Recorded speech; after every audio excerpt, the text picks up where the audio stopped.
I'll go first. I made a different scene. Nice. Let me just switch. Let me start recording. Okay. I was just trying to see as many different things as I could do. So I wasn't necessarily focusing on research at this moment, like a particular topic, but I was thinking about how when I went to a new place, in this case, Los Angeles, when I moved to Los Angeles, how I was using my bike and walking and GPS and all these things to explore my neighborhood. So, and I wanted to share some of those records here. So you can see at the top, I have a GPS map, which I made in Grasshopper, which showed a route, which I was biking. And then that route I plugged into this special kind of Google Street View capture where they make an animation from your GPS track. So it's as if I was taking you on a virtual tour of my route, but through Google Streets. There's a photo slideshow over here of just some pictures along that route, which I connected to the GPS. There's a live cam, which last night it was Los Angeles, and today it looks like it's changed to something else. Not sure where this is. I have a live stream out my window on my iPad. I connected the text app on the text edit app on Mac into OBS. So when I make an update to a note on the pad, I can save it and then it will update. And those are the notes on researching that you have? Yeah. Yeah, sorry, the notes on research. And then myself.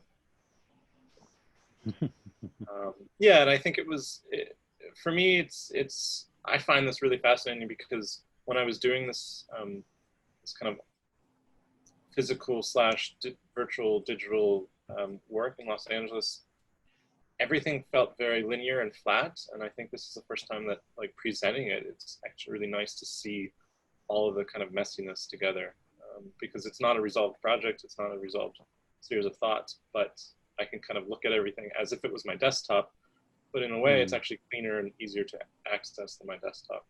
Right, right. Nice.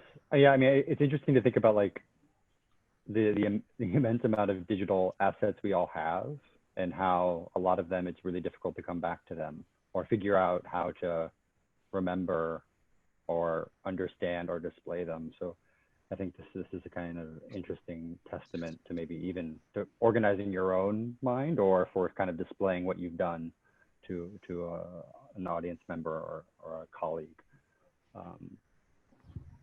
It would be interesting to have sort of like the crawler on your drive, or like the randomizer that is kind of like the trying to, or you know, hard drive, bring you back some forgotten files to, yeah, like maybe in like the top right corner, there is always something that you maybe miss or forgot, like the weird reminder. Yeah, to actually start putting like a notepad on here. I wonder.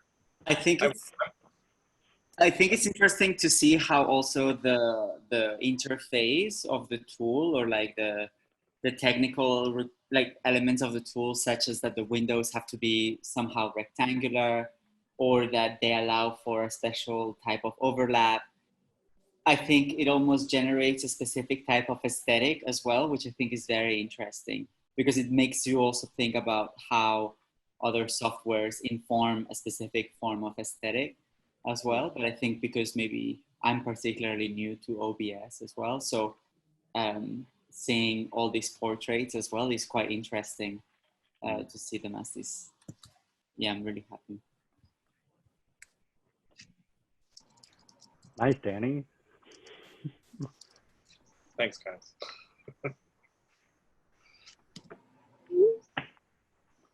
I worked a bit with a group of students over the past few days to experiment with partly also with the OBS in this case, and whereas other smaller clusters of students were working with a slideshow, and there was another group working with another interface. And I realized in the approach to gathering material during a research trajectory that's not very clear, it's interesting how, at least in the conversations I've had with some of those students in this case, you really search for material slightly differently. I think it invites to the use of video material, or kind of intersect with other sort of interrelated media types in a way that's very interesting without stating an absolute truth. I think and how you can start to kind of orchestrate that material, not only in screen, but also in the time that certain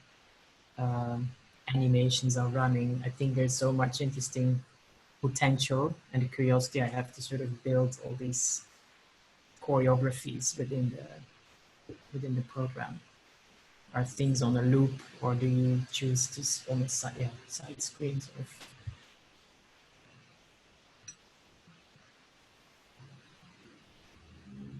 I think I only got to watch one of the videos. I didn't get to watch Antonio's yet, because I think I missed the link on that.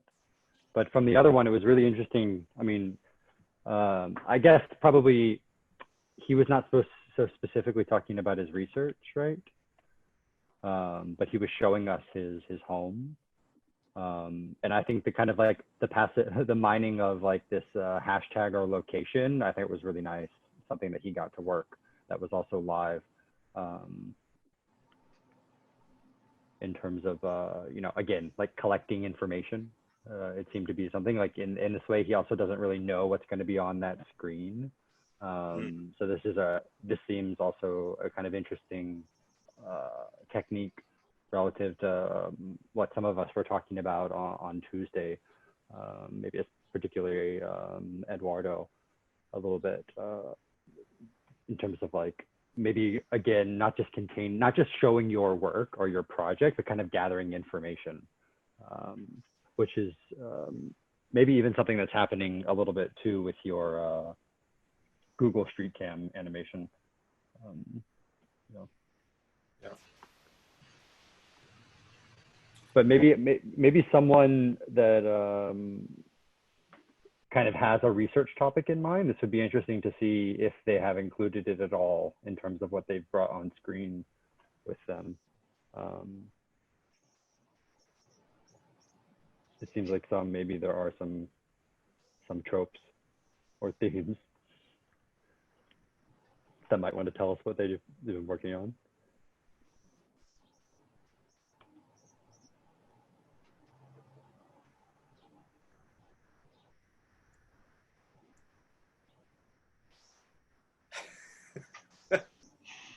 Not all at once, everybody. Yeah. We'll jump in the deep end. Okay. Just remember, everybody, to do the start recording so we can have that little segment recorded on OBS. Okay. So just to layer it, like as I think most of us are, like I'm personally very intimidated or overloaded with this new format. It's really exciting, but I'm not the most like tech savvy person, so I've struggled a little bit to get my head around it. But it's also interesting because it's a kind of new form of collaging, I think, and so there's this tension between like, what do I put up there that's relevant, and what do I put up there that I think would like be an interesting juxtaposition, but then does it really relate to where I'm going and what I'm thinking? So there's been a lot of testing, but our outcome isn't as interactive, I guess, as I wish it was. We did take the GoPro around and did some recording.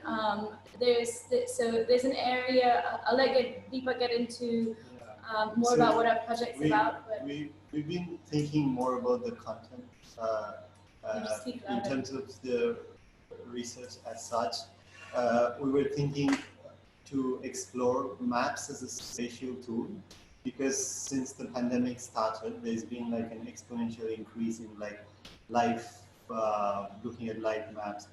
And then in India, there is something called containment zones, which means like it keeps updated, it keeps getting updated on the maps every hour, every day, as the cases build up in a particular zone, it becomes red.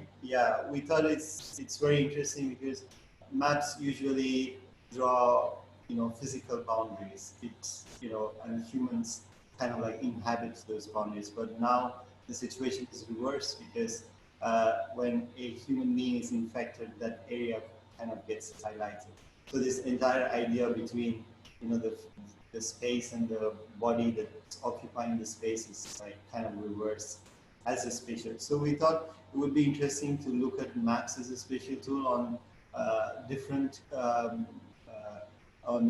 levels. One is, the constant flux of like things that keep getting updated. That's one. The second one is this relationship between the body and the space. That's another one.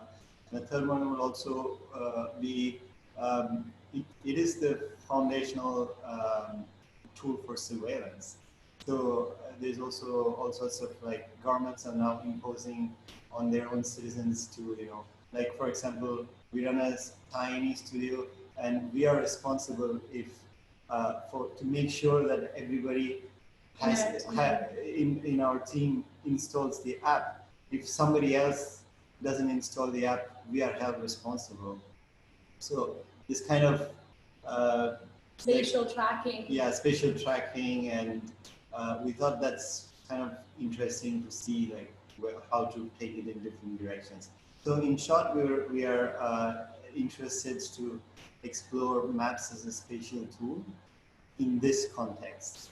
I mean, it's always been a spatial tool. It's always defined boundaries. It's always defined things. But in this context of constantly having that interactive quality to it, we thought, what is the changing dynamics of maps and the subset of maps that it brings? Yeah, so this is what we're looking at. And then with the OBS, yes, we are still on the go. Hopefully in the days to come, we'll figure out, we'll hone our skills with this. But it's really cool, like, we love it. Yeah, we really want to like massively geek out on it. It's very fun. I mean, I imagine that also, like, if you're finding multiple locations of like live updated information, this is a nice place to kind of collage or aggregate it together, even for your own team or self, just instead of having to arrange several tabs on your desktop or to click between. Maybe it's a way to kind of get a control room for yourself in a certain way that again is linked and live. I mean, we were having conversations about this recently and in the past 2 days, there's been a lot of like protest etiquette for preparing your smartphone to go and protest, basically like disabling location services and things like those. And we were, I mean, here in Bangkok, we're getting, from COVID, we're getting like scanned at the entrance of a mall. We're getting scanned, or we have to sign in at every single shop inside of the mall and sign out. And we were wondering about the kind of the spatial relationship of our cell phones and relevant to like how this, I mean, this is something, Eduardo, maybe you were even asking more explicitly in the studio yesterday, like, how does it work? And maybe this is a good place to start, because certainly like if you can disable your location services to help you as a protester, surely that also means you can access that information too, to kind of like better understand how it's working. So maybe that's an interesting place for you guys to start too, in terms of like these spatializations you're talking about. Yeah. Do you have these kind of live tracking sites in other parts of the world, where you've got like zoned in, basically in India we can see what street the cases are on, like it's a red bubble. It's called a containment zone.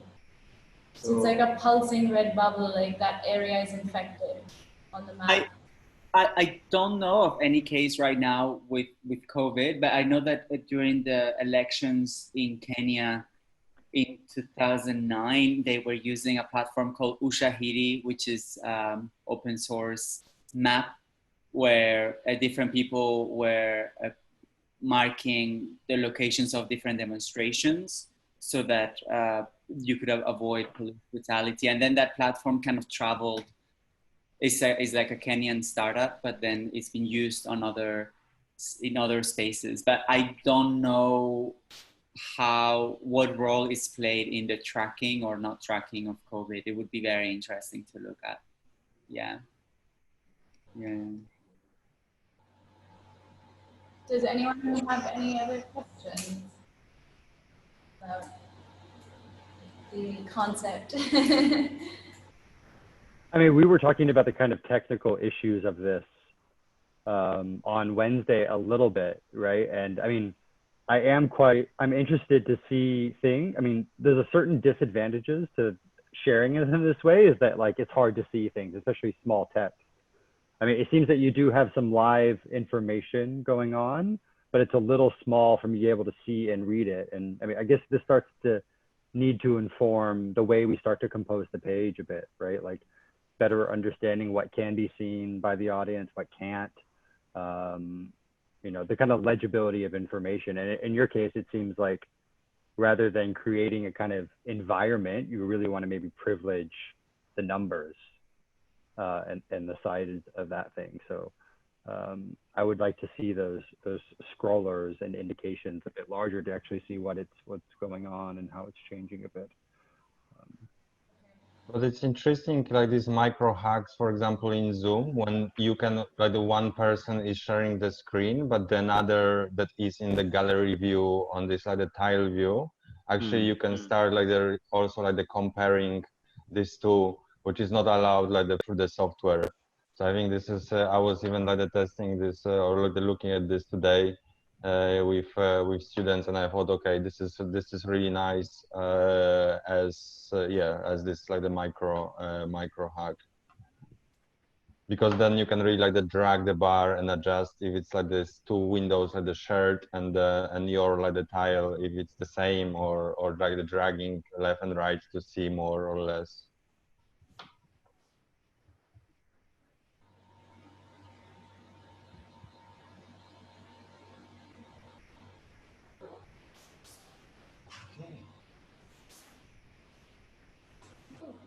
I've had an interest of not using OBS at all. I've just been, it's something I really want to get into, and it's something I want to use for my exhibition.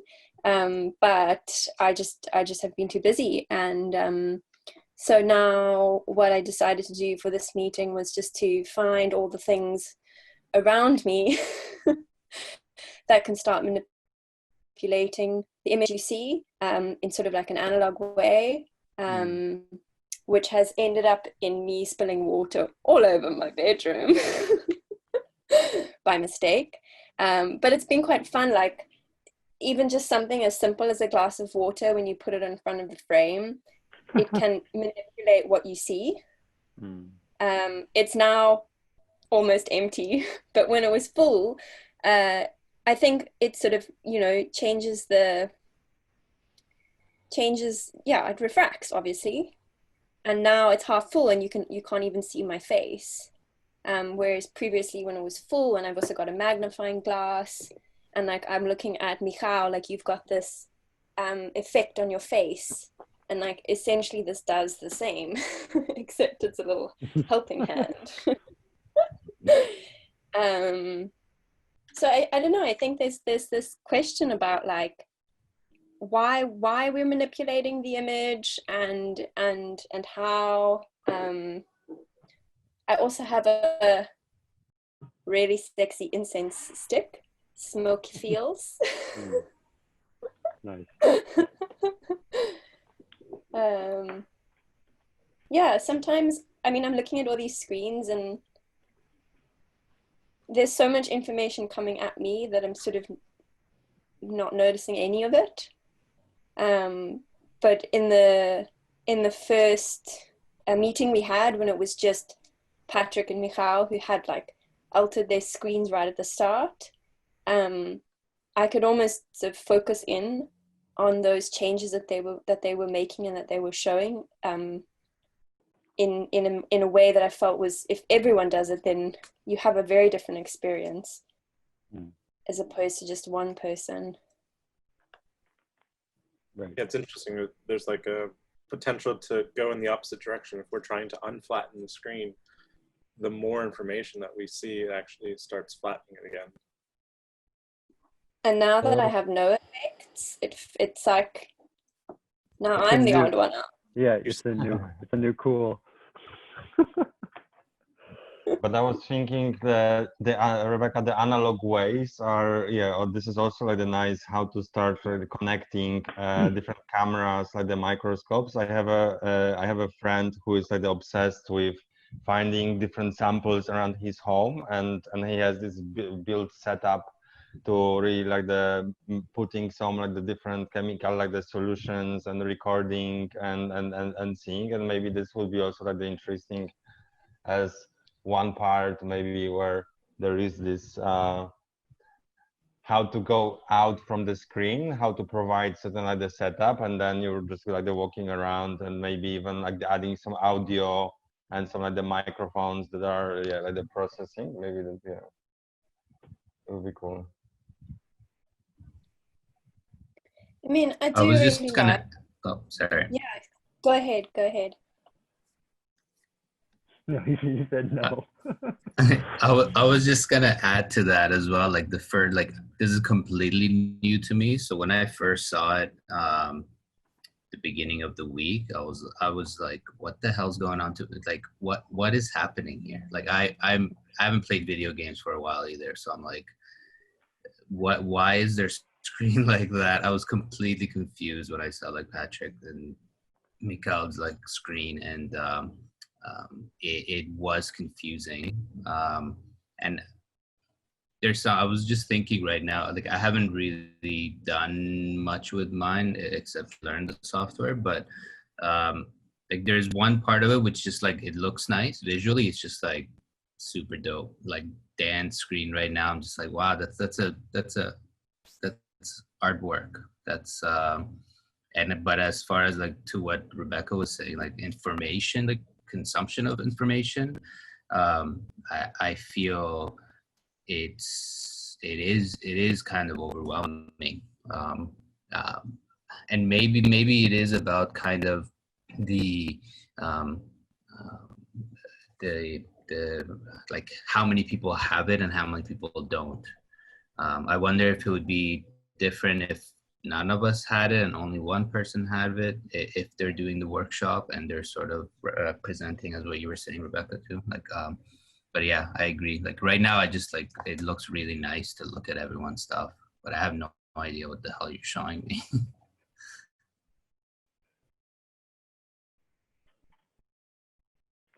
I mean, in a certain way, I mean, I think if we had, I can imagine a call, you know, between friends, right? Or like you're sharing environment, or a call between colleagues where you're working, there's a point to the meeting. And I mean, right now there's like, in terms of what we're trying to accomplish here, I don't think there's a focus, right? And I think we would have to be, especially if we were trying to sustain working like this, right? We'd have to make sense of ourselves for one another, because yes, I think but I think that's the case with all tools, right? Like, I mean, I think, yes, Danny has a natural sensibility for this.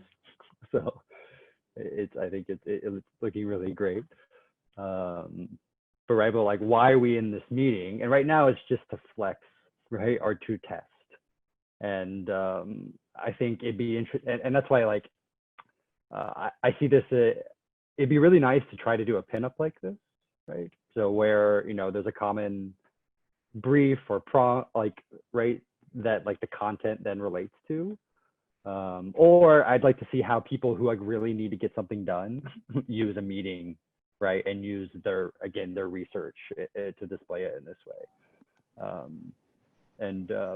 I would try to, and I mean, I think the analog tools is really great. Like this is also something that I think it's like really the true spirit of tools too, that I really also tried to promote, like the physical and the digital, there's no difference, right? And the way that, I mean, I think when we were setting up our space, like the most exciting moment is when like the physical space is replicated, right? It's not some like cool virtual feature that maybe like removes us more from where we are, but it's like the things that we bring onto the table that start to kind of illuminate the physical in the virtual. So I think the idea of also using physical instruments wherever possible is super exciting. Yeah, should really be promoted by all of us, I think. I was just thinking, Patrick, and like what Rebecca was saying about the overwhelming content, and then thinking how, yeah, when the screen is like flat, so then this is really like this is really too much maybe happening at the same moment. But when, let's take some like the VR, this online chat room, like the platforms, where like the Mozilla Hubs, for example, where this content can be really like the curated in the 3D, like the space. And then there is like even like the new, like the feature of like the walking through, and then like the 3D-dimensional, and really like it's going through this like the landscapes or some like the information.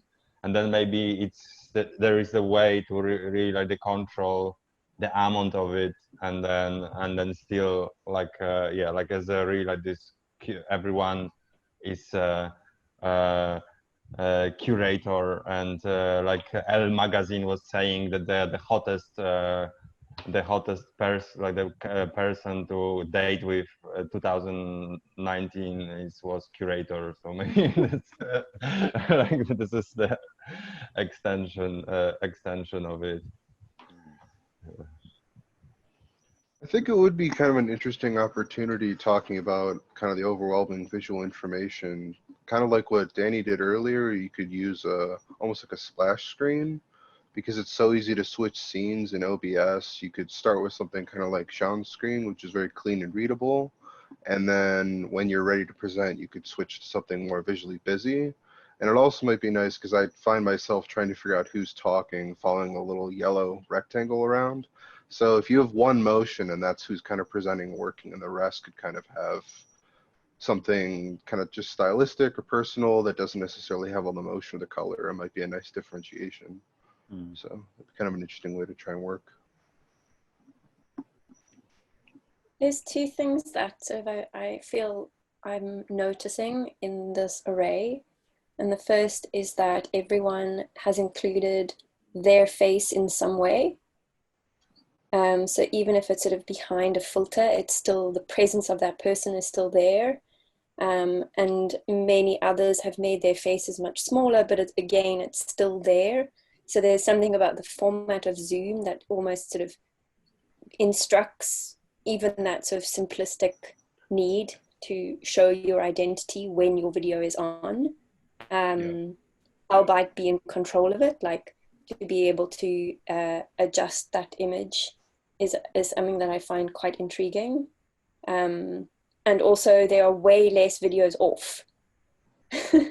There are way less stop videos, because it's like as soon as you can make your face smaller, then maybe that feeling of sort of constantly being aware of your image is less, but it's like you're still showing yourself. And then secondly, I do feel like, interestingly, this Zoom space can in some ways become a protest space. Like if I look at Crystal, I see, like just being able to sort of communicate things that matter to you in something as simple as a Zoom meeting. I find an interesting reflection as well. That's a perfect opportunity for Crystal to introduce herself and her project. Hi. She's not the only one. It's like, yeah. Let me start recording. So what I wanted to look at was my social environment at home versus like my social media environment. So in my house, it's pretty like quiet. Not many people are like actively doing things except my cat, I guess. But on social media, it's more like everybody's using their voice and their platform from what I'm from my followers. So I have this screen recording showing that all the stories I kind of look at are about like Black Lives Matter and the movement. And it's really interesting to see everybody using their platform because for me especially, I can't really go out and protest, which I know is a lot of what a lot of people are feeling too because of COVID. So using my platform is sort of the way I've decided to be engaged and inform others and educate myself. So that was really interesting to me. And then just opening like Spotify and seeing like they have an In Solidarity section for Black Lives Matter. So just sort of looking at that kind of stuff and really like analyzing the things I look at every day and like how they're changing. Yeah. Very nice. Is your cat video live? No. No, it's not live because I didn't have like a separate camera, but I kind of left my camera in like a certain spot for a little bit to see what she would be doing. So like with the plant, I kind of just left it there for like 5 minutes and she wasn't there at first, but then she went to the plant. I don't know. She was just interested in it. And then the other one, I think she like kind of knows when the camera's there because she's like looking at it and stuff. But so yeah. So you said you were recording this, or were you sharing it somewhere else yet? Or Oh, I just was recording on OBS to have a record. Nice. Can I ask a question? The Instagram, I find it interesting that the top and bottom are blurred out to protect the users. Is that something that you did in OBS, or is that a filter on a video? I downloaded a different app just on my phone to blur out the names. Yeah, so I just had to download a different app because I didn't want to like show who was posting what. So all these things like Cody's drawing pad, that blurring the app, like these are very nice tools, and I would encourage everyone to share a link on the resources tab or anywhere on Discord for that matter, just wherever you find. Yeah. Try to contain it, Danny. Okay.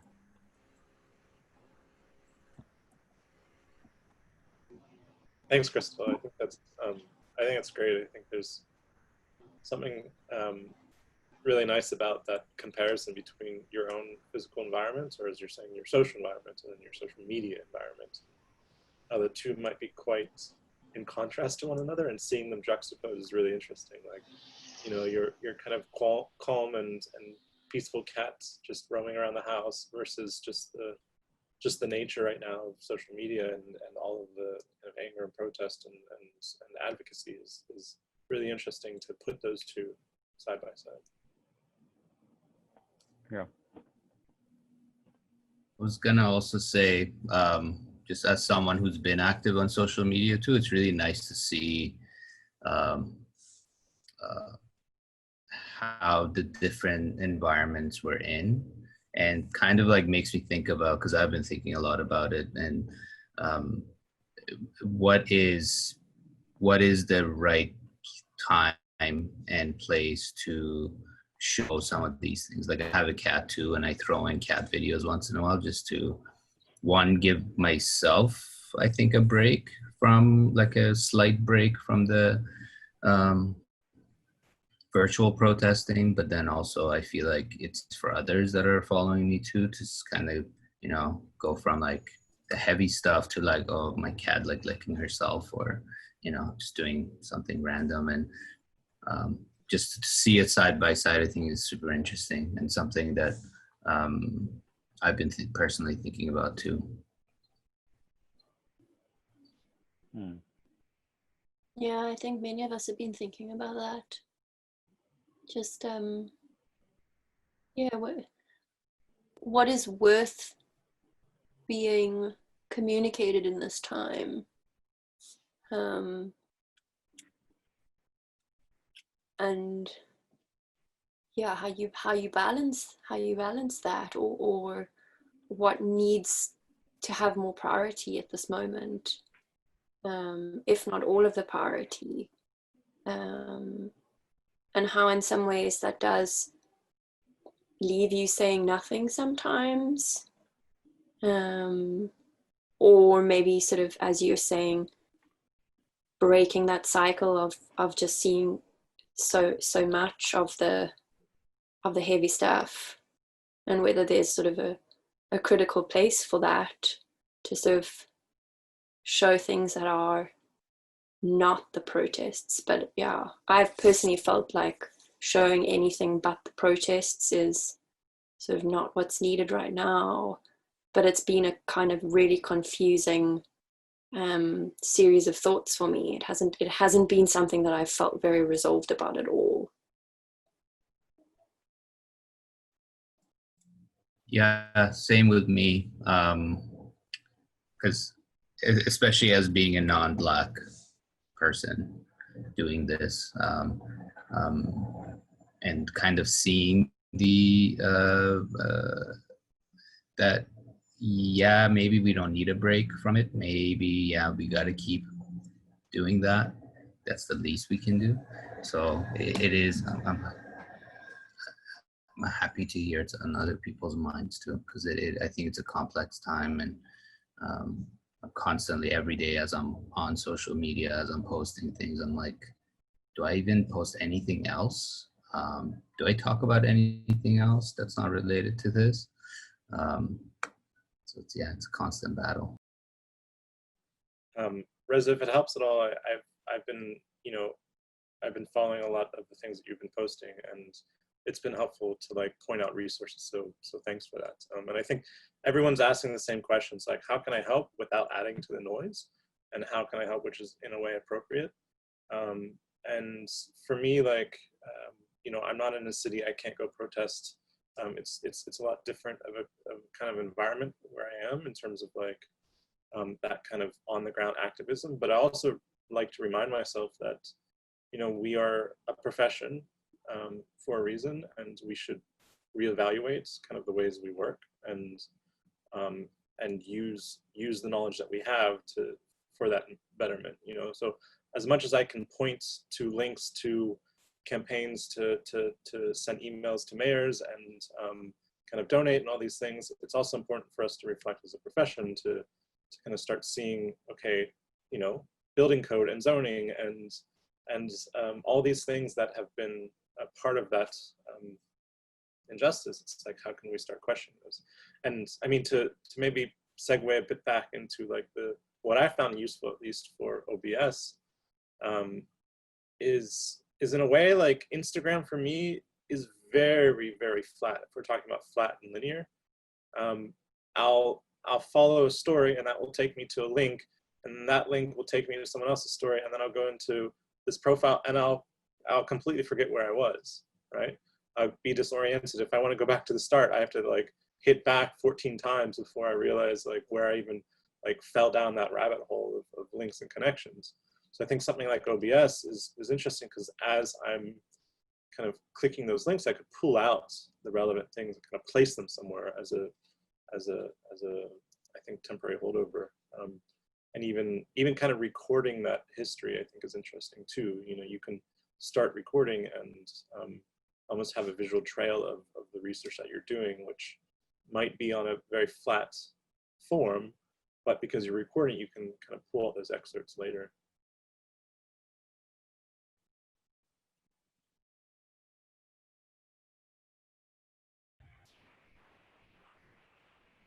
Who else wants to share?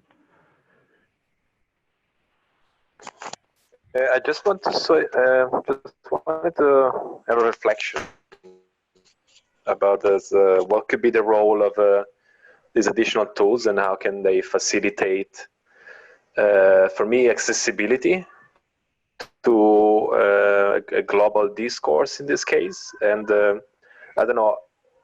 For me, there was kind of what stood out, given my present condition. I have a shitty internet connection, and the bandwidth goes really downhill around this time when people come back from work.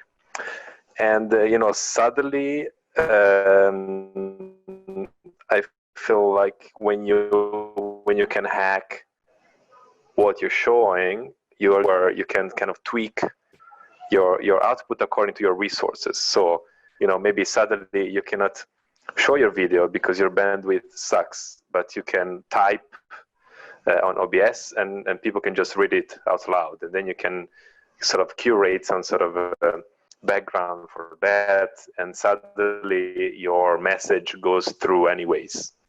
So I think it will also be interesting to going back to what Rebecca was mentioning a long time ago.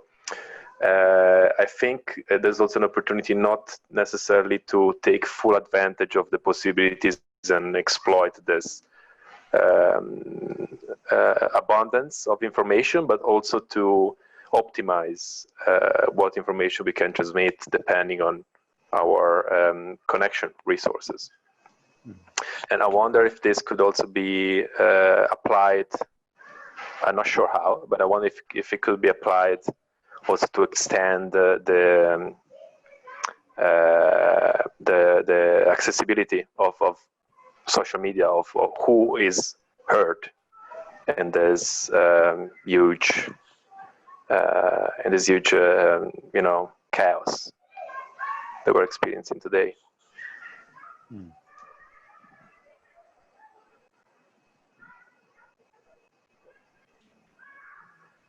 Yeah, that's a great point, because I feel like, as what Rebecca was also saying in terms of the who has their video on or not. One, in terms of some people just not being comfortable speaking in a public setting, whether it's virtual or physical. But yeah, that's a really great point that in group settings like this, I can shrink my video, or I can turn it off and actually communicate the thing. And I wonder, there's a lot of webinars and things that I've been a part of that I usually don't show my face, which I can definitely use this now to communicate something. It doesn't have to be loud or videos when someone's actually trying to present, but something that communicates something aside from that specific setting context that we're in. So kind of multitude of contexts that we can bring into the conversation to show the complexity. I think, I can see how I can use it in platforms that I would not even think about using it or even showing anything. I'm also interested to see in the future how people will develop a certain specific etiquette to this kind of setting, because since we are missing so many information in a typical conversation setting, like body language or even the ability to speak all at the same time, and then simply the volume of your voice is kind of establishing some sort of a hierarchy. None of this is possible. So I wonder if we could develop a new visual etiquette through filters or effects or any sort of information which could reestablish those nuances that we're missing. It's a little bit like when we tried this, what is it called? High fidelity the other day. Well, also my audio sucks, so no one could hear me. But you can you have this idea of space, and then you can get closer to people, and you can kind of whisper, although you're in a group conversation, but you can whisper to someone just getting close to them and further from the others. So I think this is very interesting, because still for me what is frustrating in this Zoom chat board is that we're all speaking all at once, and it's very hard to have some sort of a feeling of feedback on what you're saying and recognizing that people are listening. And yeah, I think we have to invent other ways to cope for that.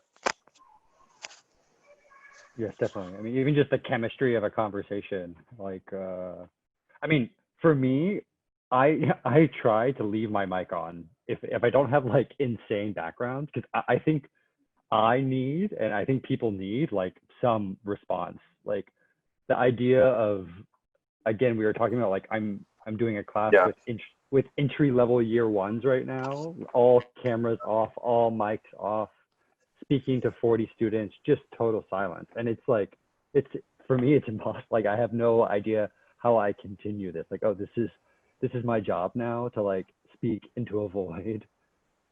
Like, it's unbelievable.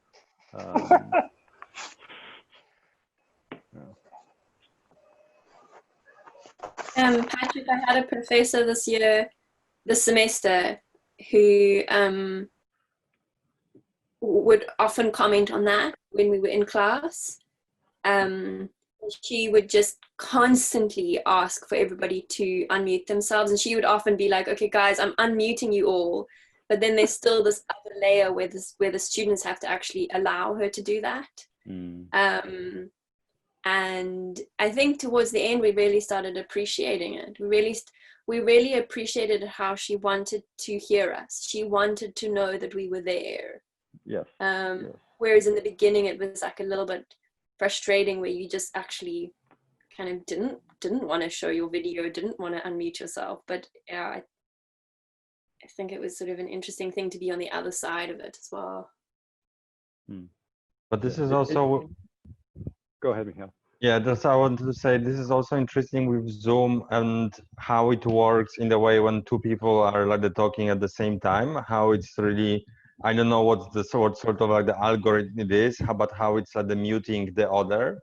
So it's so exactly, Patrick, like at this moment, you have to, let's say, like the stop at some point, or really like the go back. So this is like, it's really like the creating this, like the very, like the sensitive, like the situation. And this is this is weird at some Yes.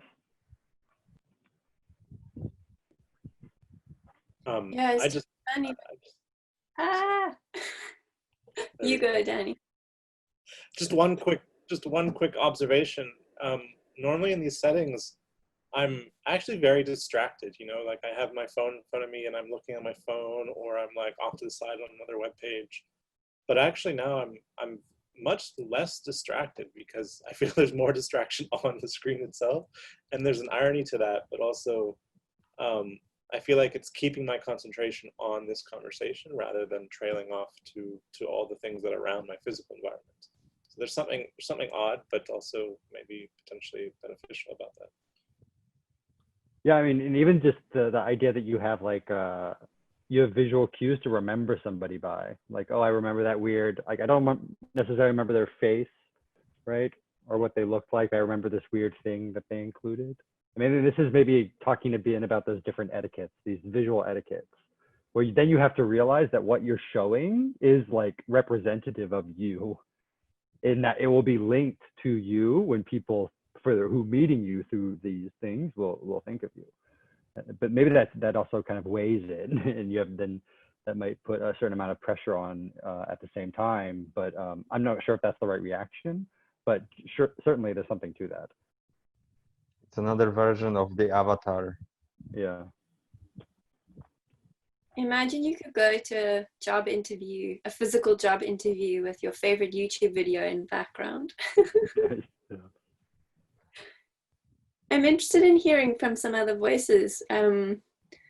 Lucy, Josue, Meg, have there been any reflections in this process?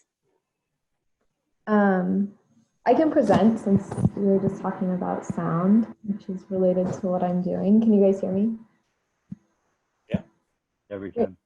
Okay, let me start recording.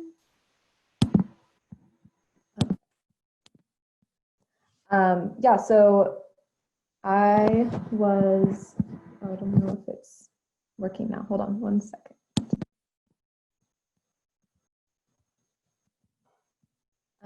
Maybe it is.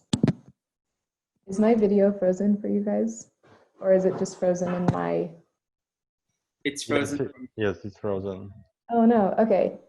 That happened right when I started recording, so I'm gonna stop.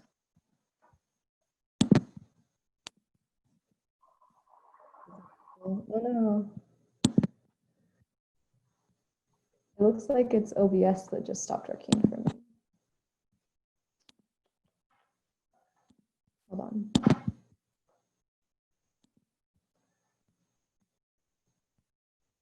Okay, well, I'll present anyway. So I was interested in how the sound from a Zoom call influences the video that you're seeing in the call. So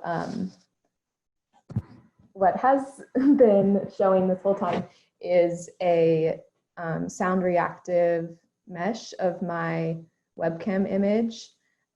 So as my microphone picks up other voices from the call, it changes the color of my webcam image that's showing for you all. So rather than the sound and the video being separate in the call, they kind of merge and they start to mask the information of my surroundings and myself. And instead, you all just see a visualization of the audio information in the call. So I did that with a Max MSP patch that I found online, and then I am streaming it through OBS. And I'm still getting a static image. Yeah, can you, yeah. Okay, I'm gonna quit OBS and open it again. It looks like it's moving a little bit, but I can't tell.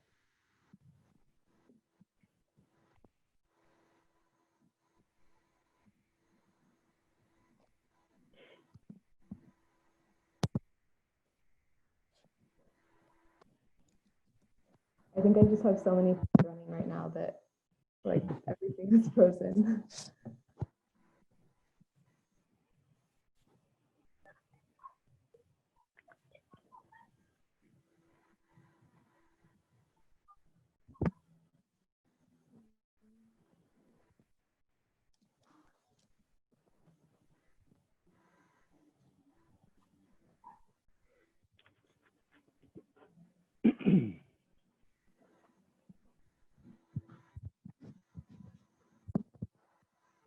Okay, I think we're back. It's alive. Great. So if we talk, it's changing. Oh, Yeah, I think so. I see. Oh, that's awesome. Nice. How did you do this? So I'm using, those eyebrows are like. I'm using Max MSP, which is software that people use for like live video or audio manipulation. And a lot of people just upload their things that they make in Max online.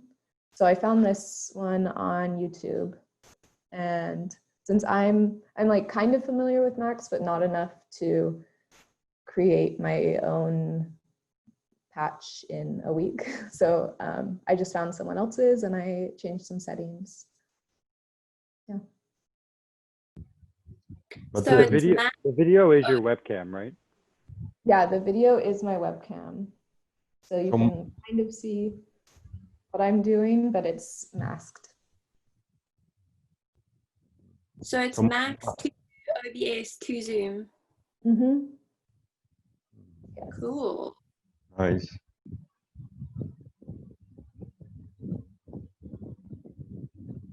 But the Max, is this like is this a software or is this like the plugin to another software?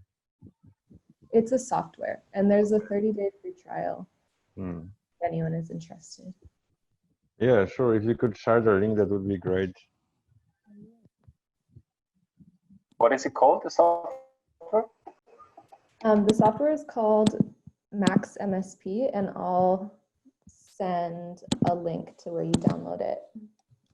Thank you. Mm-hmm. It's often used for audiovisual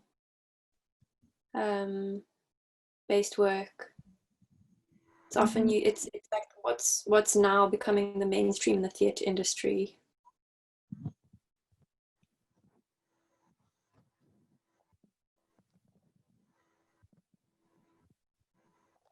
Have you made any sense of its reactions in terms of sound? Is it just like volume? Is it I think it note? It might also be pitch. Yeah.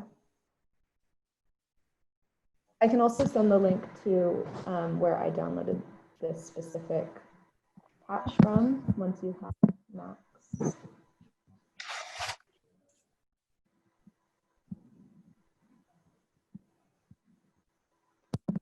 Do you have any reflective thoughts on this process and on this week? Yeah, I really like the opportunity to try to use OBS to broadcast something other than my webcam. I don't really love like showing my face on Zoom very much. So I like this medium as like kind of a middle ground where you know that I'm there and I'm like watching this or like participating in this call, but some of the information is distorted in a way that does like have to do with the call, but yeah, some of me is like masked and not available. Just as like something, I mean, to take note of, you're welcome to use any of these things on any future calls. If this is something that actually just makes everything a bit more comfortable, a bit easier.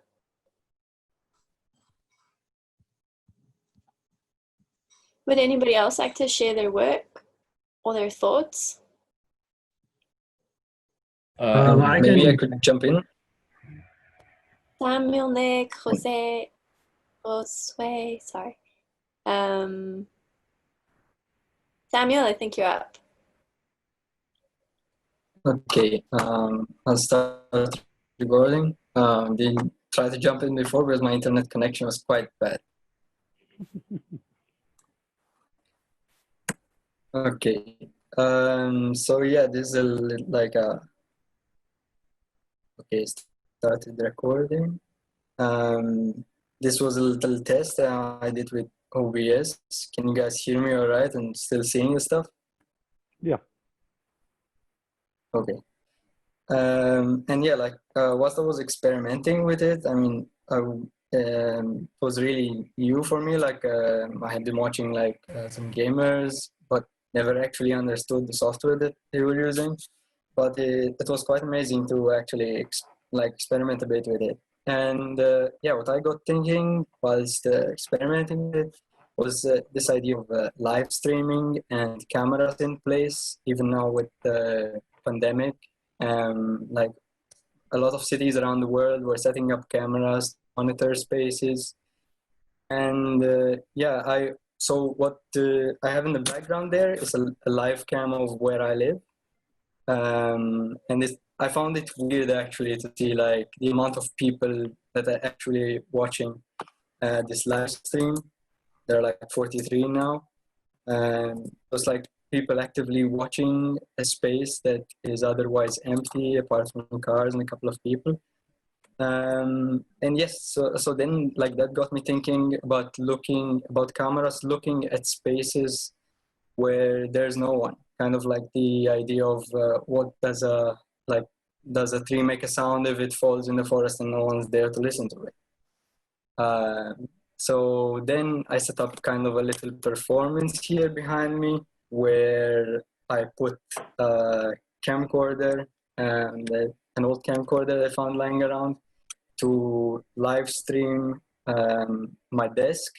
So I'm not there on the chair, I'm somewhere else in the room. And then I set up a projector instead of me to project the image of my desk behind me. And I also wanted to set up my phone to shoot the camera just staying there and shooting the empty space, but I couldn't get like the IP address to work out, like the network was too busy. I managed it another time, so I'm sure it was like a loss of connection. But yes, that's pretty much it. Amazing. Yeah, that's really cool. I wish I lived where you lived. And I it's like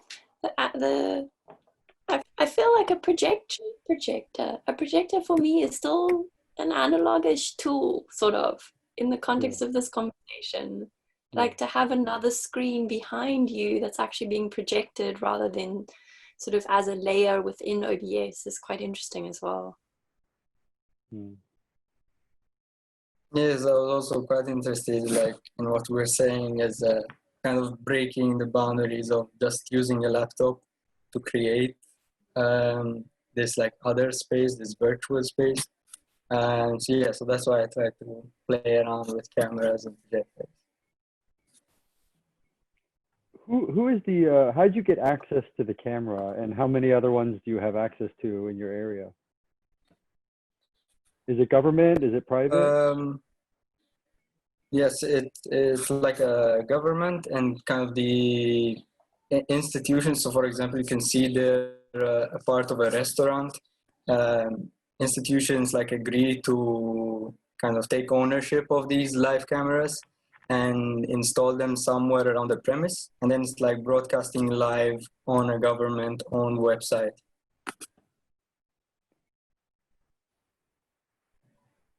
Very nice. I mean, I think you're asking a lot of interesting questions there relative to that. I think in terms of like getting access to those cameras, seeing how you can understand activity or space or the city, I think it's really fascinating. I would be even curious about how, I don't know, up to a certain point, even how those could be starting to, you could build 3D models with them potentially. Yes. It's quite nice. But I imagine like if you were to look into those 46 online people, I wonder how many are watching or not watching, or there's like stakeholders that use these cameras in terms of for security purposes. Yeah. Maybe trying to kind of better understand that would be really interesting. Yes. I mean, think about it, it's almost like creepy because every time I log into one of them, the number is almost around 40. So there's like some people. Yeah. I think this is great, Samuel. Thank you. The live cam is a whole kind of world of thoughts, and I put one of the references in the resources section. There was like Google hacking or Google dorking, and they had different tips to how to find live cams. And I really didn't get it working too well, and I want to look more into it because that's how I was trying to find the live cam that I was using. And there's a whole kind of world of this. Like I have a friend who has their TV, and instead of watching, TV shows or the news, it's just live stream channels of random train stations from around the world, and they prefer that over the TV. And it's a little bizarre, but it's also interesting just to get that little picture into another world, right? And I think the live part is what's really important about it, is that it's I think for now, when we're all in different places around the world, it's also really interesting to think about, if I turned on the live camera for New Zealand right now, it would be pitch black, but where you are, it's bright and sunny. So I think it's a way of trying to connect all these different locations as well.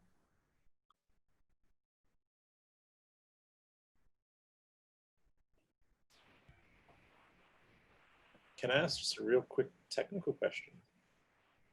So you have this drop shadow from your webcam with blue. How did you do that?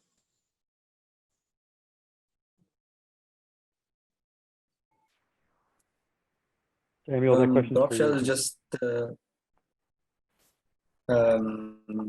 rectangle on OBS that I put under the layer of my camera. All right. It looks like there was some mask or something to the video, but I like that. It's a nice trick. You can apply masks in the filter of any video or webcam. Oh, through OBS you can do that? Yeah, that's what I'm doing with the pattern that's on my webcam right now. Okay, cool. It's an alpha mask. Can you mask any like browser data or anything like that? I was wondering about that. I was actually going to ask that, but I'd just be using color sources, kind of collaged. Is there a way to like mask a browser, or you know? Yeah, I think so. I think because with all of the sources you can apply a filter, and in the effects, not the audio video filters, but in just in filters, effects, there is a image mask and blend. You can load yeah, you can load images in there. And yeah. Nice, that would be cool, even like to superimpose. Definitely.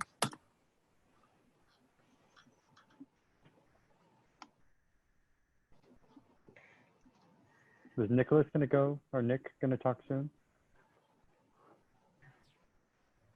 Sure, I'll just, I'll quickly go through my little scene here.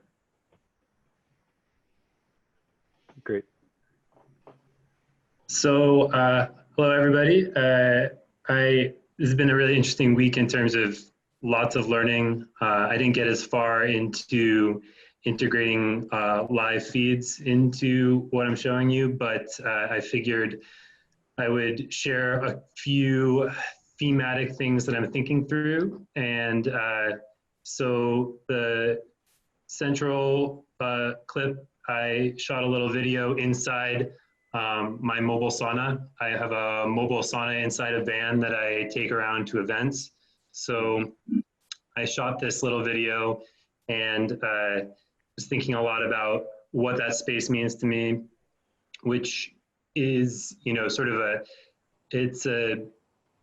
I'm not religious, but it's sort of a sacred space. You know, it's a shrine or a sanctuary from a lot of outside things. And I try to keep that space that way for guests and people that I host in it as well. So I was thinking about that, and the two images that are sliding as a roadside shrine in Chile that I stumbled across a couple of years ago, really in the middle of nowhere, but clearly attended. So just thinking about small memorial structures, and yeah, I don't know exactly what else to say about the content, but sort of thinking through these ideas of spaces that increase health or counteract toxic environments, and thinking through ideas of what it means to have a memorial space or to forget about spaces. So that's sort of what I did this week. And then I also had fun playing around with the broadcasting software. I'm looking forward to getting deeper into it. Great.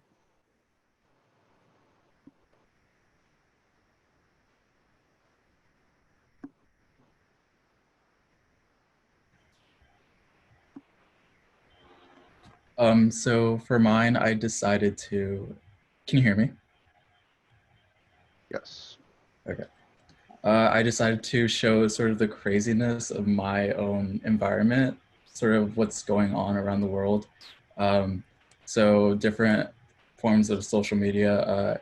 I decided to put videos and pictures in the form of Instagram, the Instagram layout, and also TikTok showing the protests and everything that's going on. A video showing my environment different. This is a route that I take on my morning runs, and also a bird that's also sort of important in my city. It's on the endangered species list. I kind of wanted to focus on not having things be linear and 90 degrees, but I found that to be a problem. OBS doesn't really allow you to rotate sort of 45 degrees. It only allows you to rotate 90 degrees. So I had to do other softwares such as Adobe Illustrator to sort of rotate some images. Amazing. Can you rotate an XSplit, Michal? I'm not sure. Let me check. I don't know. I've never had the urge to rotate. Yes, exactly. Let's see. So I can rotate this way.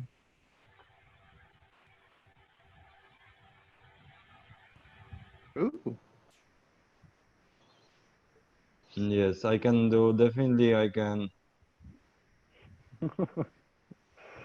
make this like the rotation, but I don't see. Yeah, but it's also like the true about like the rotating only like the 90 degrees. Yeah. Okay.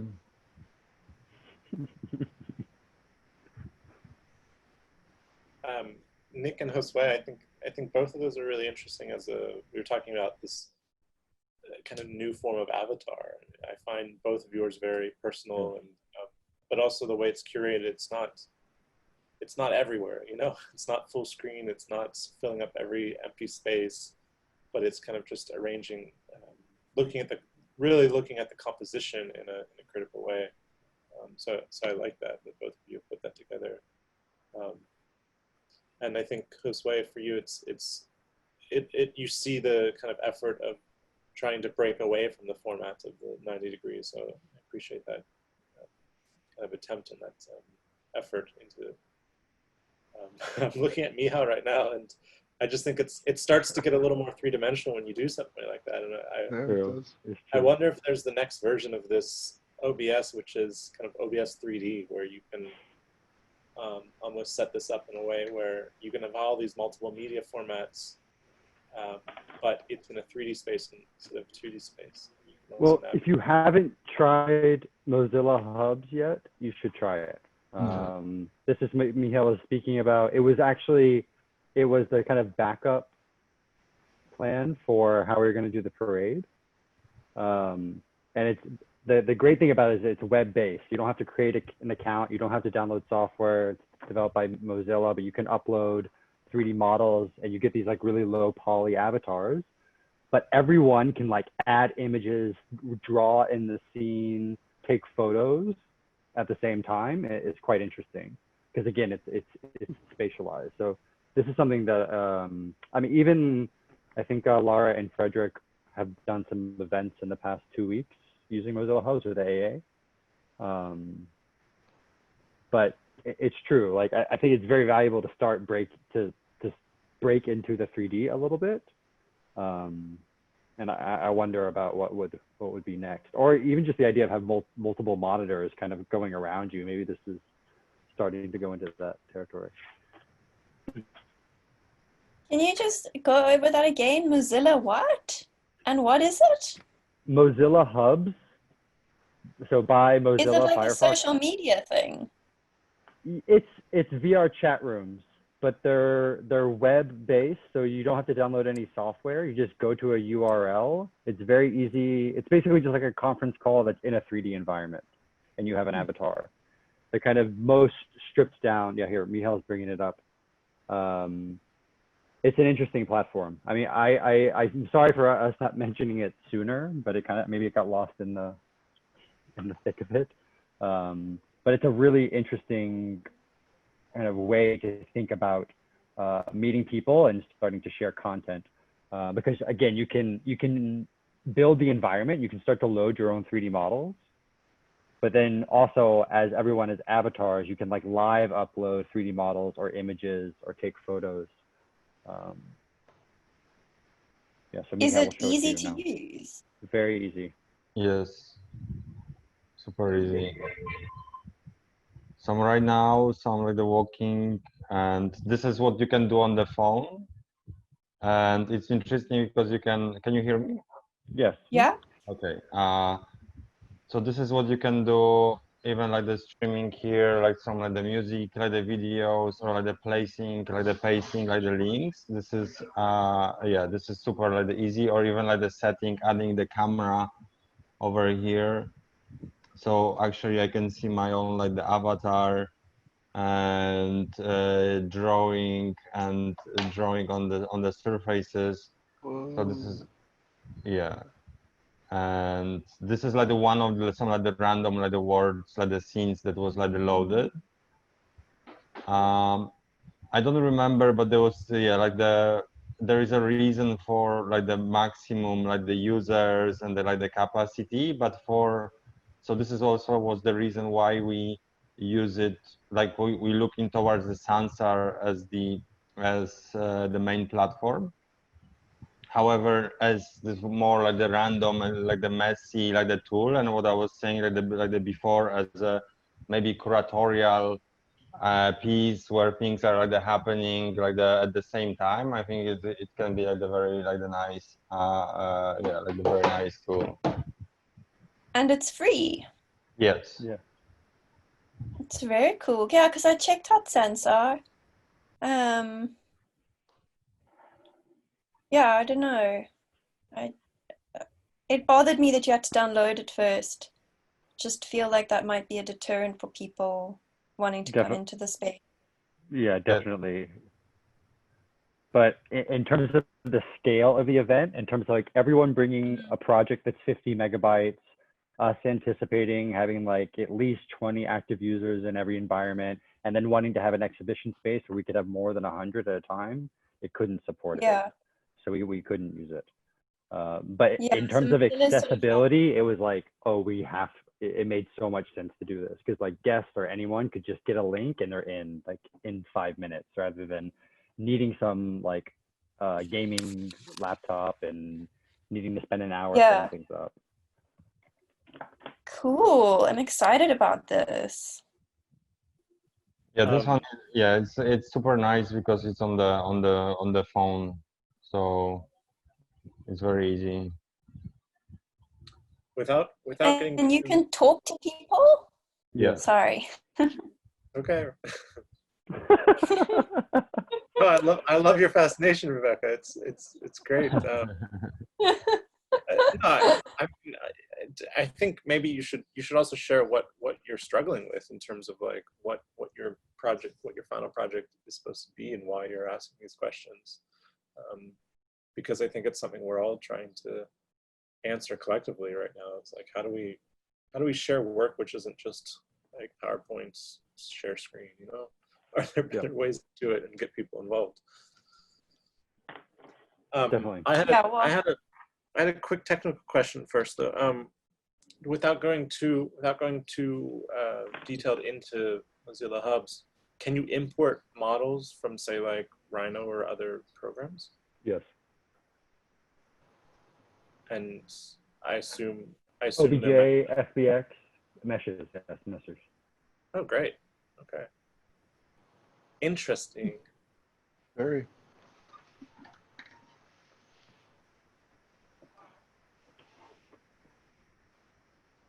Is there anyone else that wants or needs to share? I can just talk quickly about what I did. Wait.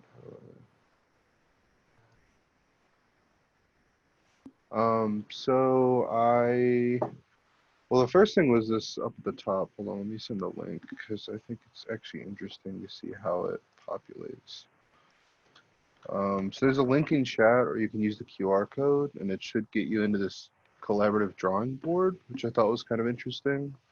I was curious about near the end of the semester in studio, we had to take pictures of what we were doing and kind of send it to people, and they'd use like markup on their phone and then send a picture back, and it was kind of messy. But when we did presentations, there was actually the ability to draw on slides, but then whenever you change slides, everything would get deleted. So I was looking for a different way to do that, and it's kind of interesting because you can just drop into this board, you can place images on it.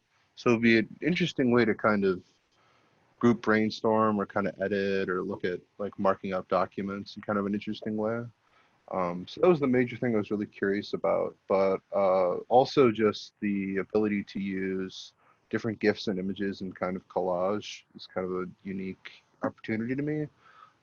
So the ability to show in link with kind of a collaborative space, maybe like precedents or different things I've been thinking about, or different projects or ideas or moods, work that's inspired me. It was kind of interesting. So I just kind of created a little format to show some of that. And then this Zeitboard was the best I found. I looked at probably, there's like 400 different programs that are trying to do the same thing, but this was the easiest. Just, you don't have to have an account, you don't have to download anything.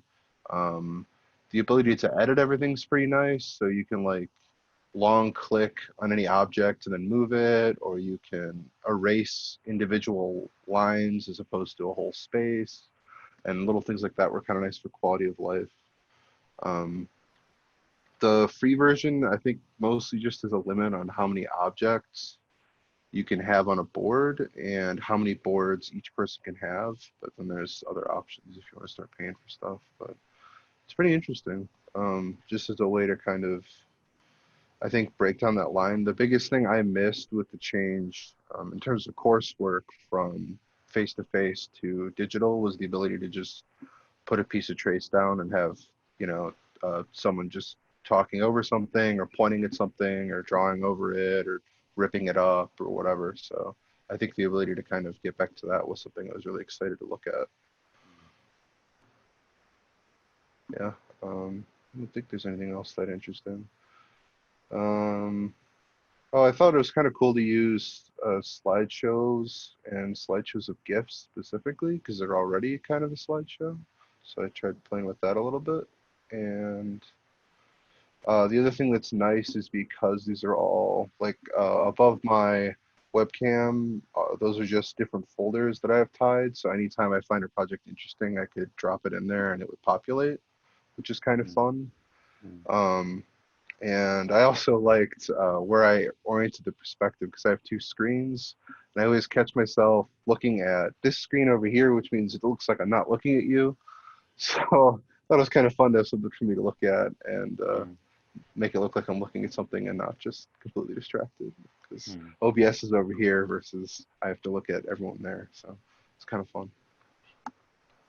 Yeah, I think, yeah, as you were saying before, like eye contact, this is important, right? So how does it work or not? Or how does it change? Nice. I'm also really interested to hear from Monitor Lizard. Like, what have your reflections? Have you had any reflections? Any extra thoughts? Yeah. Anyone you guys want to? I spent, as I was mentioning a bit before, my first week with a group of students here. We were setting up a project during which students are meant to design and build something, which is in a lot of ways, being made very difficult. And I realized with some of the experiments that I was able to introduce during this first week, and because of course the brief to a workshop like this is kind of destined to change because students will be at home and are still expected to construct something, but it's all remotely. But my point with all of this in the past week, in that complexity in terms of not only figuring out practicalities, but also to find a way to steer the research phase, not only from a phase in which students are gathering material, but also because the brief was changing almost on a daily basis this past week, that the kind of premise to the research methodology also sort of changed. So I think it was briefly mentioned before, I think by Danny, that this way of researching by simply gathering and pasting also really was very much influenced by the use of OBS in this case, so that most students really found another attitude towards gathering material but also in the way that it was organized, sort of alter the expectations that there were to their design idea from day to day. So it's really interesting how it's influencing your need to kind of change a brief on an ongoing basis. And within those changes, you can then organize the research. So it was stressful also in terms of guiding this, but at the same time, when embracing this with a kind of interface that seems to support such multi-dimensional trajectories towards gathering stuff. It was,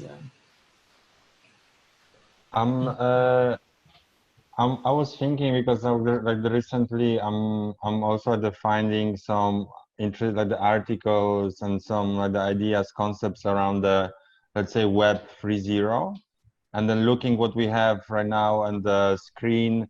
So this idea of open source, like the communities, and I found this like the text like the yesterday that is very like the still it's very like the complex in terms of like the generally like the whole idea, but the name is like the headless brand.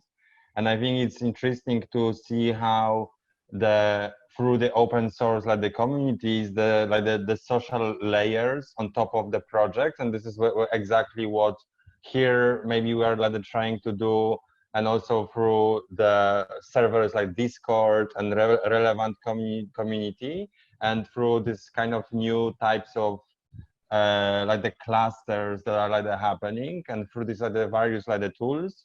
I think it's interesting to how these new communities are being like formed to really like produce and evolve and open source content, share the information, process the information, and maybe like the before some of these ideas were of course like the present, but maybe like the technologies were not like the present, or were not this common, let's say, not of course not to everyone for those, but in general that we are like there are more and more like the common.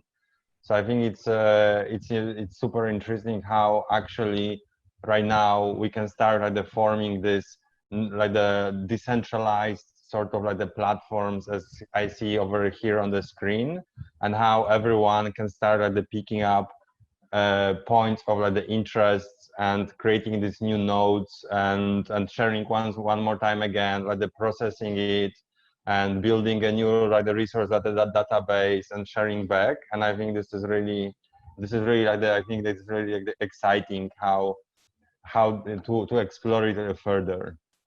Yeah.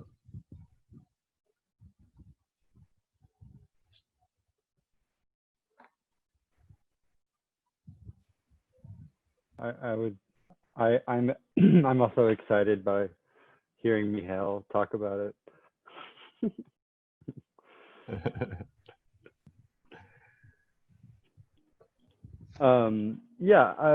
For me, I think in one way the future of the classroom is very uncertain, and I think it's extremely helpful from my point of view for me as an educator to have this at my disposal, just in terms of like again like in one very pragmatic way, like keeping interest. On the other side, in terms of students using it, I think it has the possibility to really like elevate and enhance how they're able to communicate while not being together and in the lack of an institution. But at the same time, I have a lot going on in the back of my mind about thinking about what, in terms of like, if I sit down to a class creating a 4-hour video and who that goes to, I might need to be rethinking maybe the institution's role in my job or what I'm doing. Like, am I teaching people things? Like, how should I think about transmitting that information? Should I have ownership over it over myself? It seems so in many cases. And in one way, maybe this is a bit scary, but at the same time, I find it quite exciting in a certain way, because, you know, maybe we can think about the future of schools relative to even some of the barriers we were talking about, like or tuition, access to the country you live in. It seems that even like I mean, I think in one way, this workshop was supposed to manifest in like IRL, right? But it was canceled, and maybe these are different people that are doing it. But in some way, that I guess real life workshop would have brought people together. But at the same time, given the certain situation, we're kind of stitching our casting our nets much wider, right?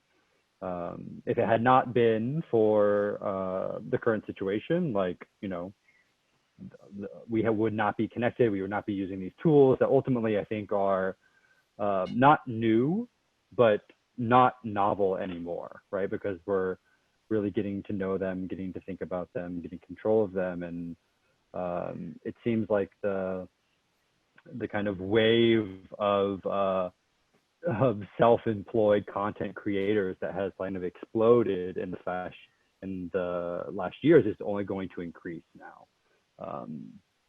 You know, given how we're all spending our time and days, how we're becoming more familiar with certain tools, it seems like a kind of probable future for a lot of us now. And how we kind of meld that with the kind of designer architect role that we have been assuming before, I think this is what's interesting to see how that kind of permutates into, you know, what are theoretical unbuilt projects? How do we spend our day developing ideas? What do we build? Where do we build it? How? All quite uncertain, but all interesting too.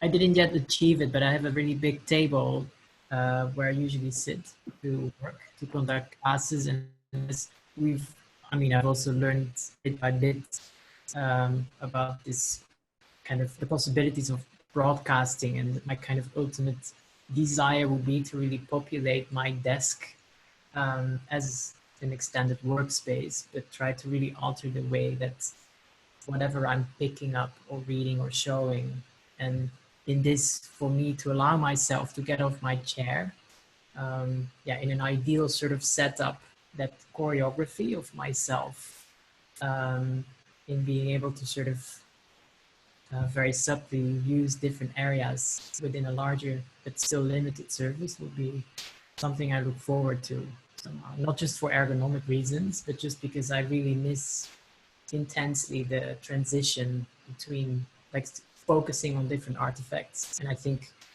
in teaching and in any kind of regular or normal circumstances, there's much more this transition where you get to see different artifacts, or you look at different, even if it's subtle, different interfaces.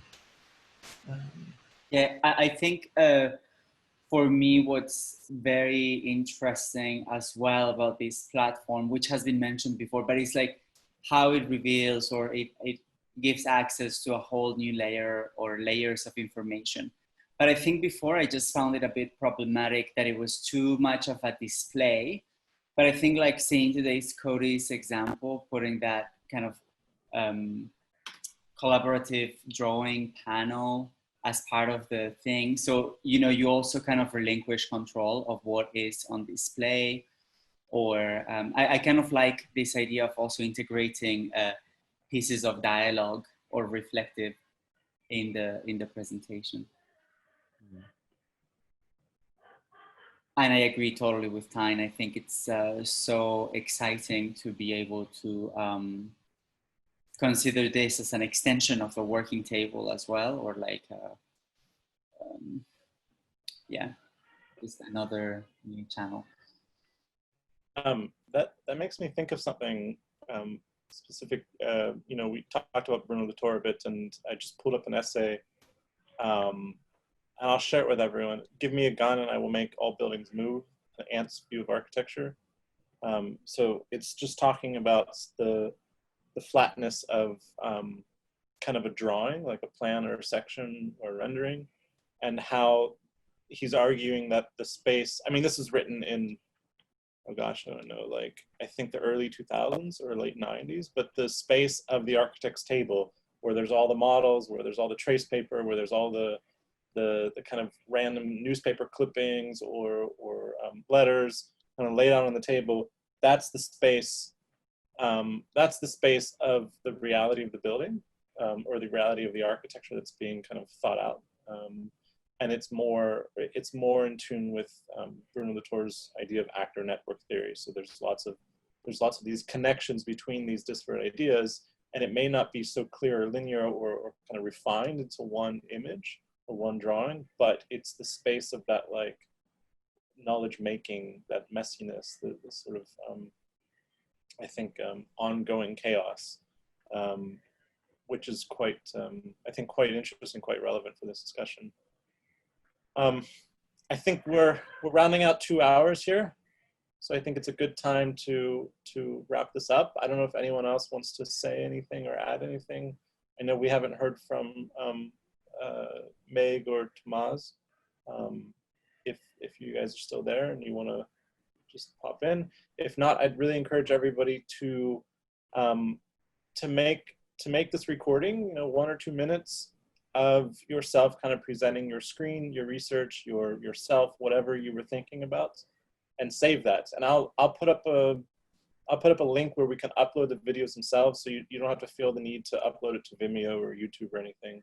And then we can share them all together, because I think this is quite a nice, really nice survey of everyone's individuality into this exercise. And I'm quite impressed and really humbled by the response that you guys have put together. So thank you for